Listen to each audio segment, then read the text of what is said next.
an avoidant ex-partner to talk after the relationship ends. That's entirely a choice of yours, but there are a few things that you probably want to keep in mind.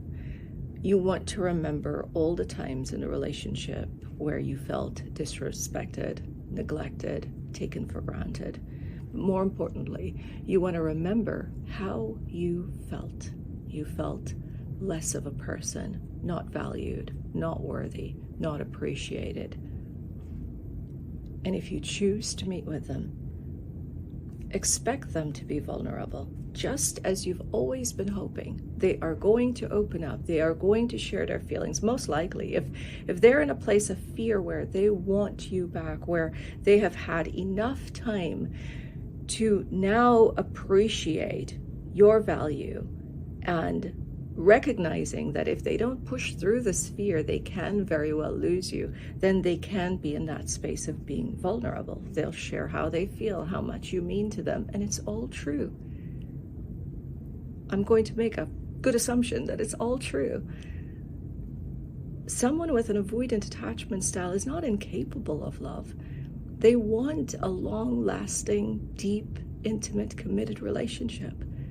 But they are afraid of being vulnerable. They're afraid of getting too close to someone or allowing someone too close to them. And the reason for that is if they give too much, if they invest too much, whether it's in words of affirmation, if they're telling you that, hey, you're pretty, you're beautiful, I love you, I value you, I admire you, I enjoy having you in my life, or if it's gifts, then it might be, in their minds, an investment that's going to be futile.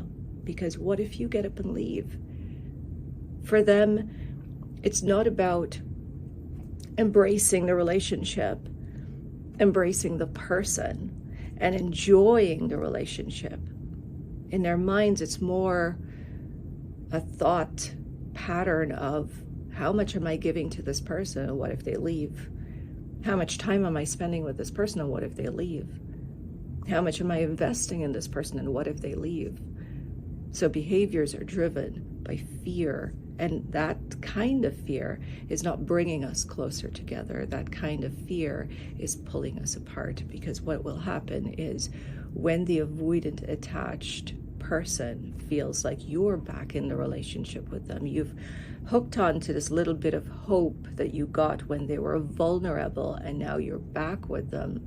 They're comfortable for the first 2 to 3 months, 3 to 4 months, if it's a very new relationship.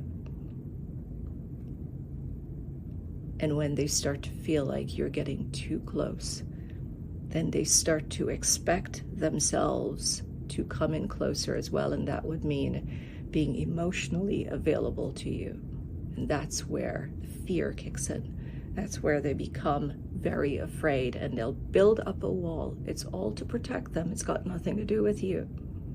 They build up a wall.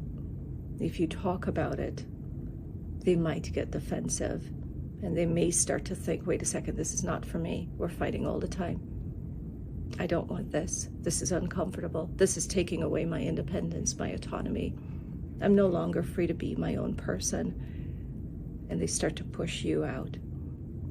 And that roller coaster can keep happening. So if you choose to meet an ex and you know that they have an avoidant attachment style, that's something that you want to take into consideration. You want to ask yourself, can I do this for the rest of my life? Do I want to do this for another 5 or 10 years?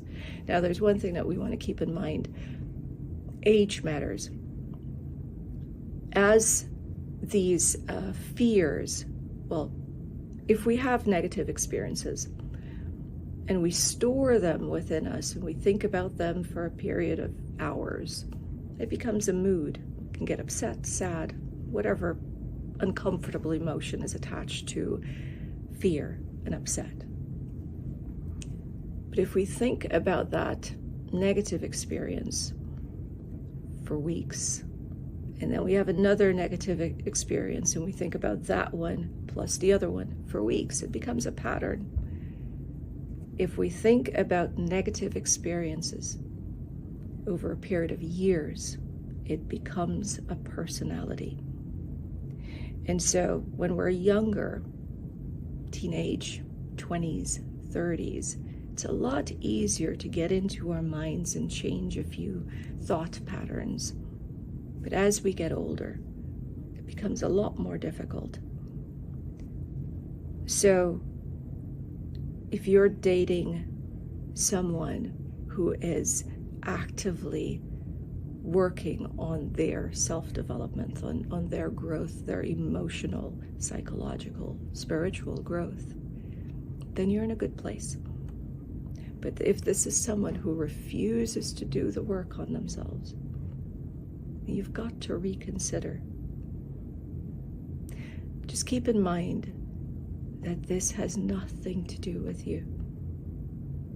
I hope this helps.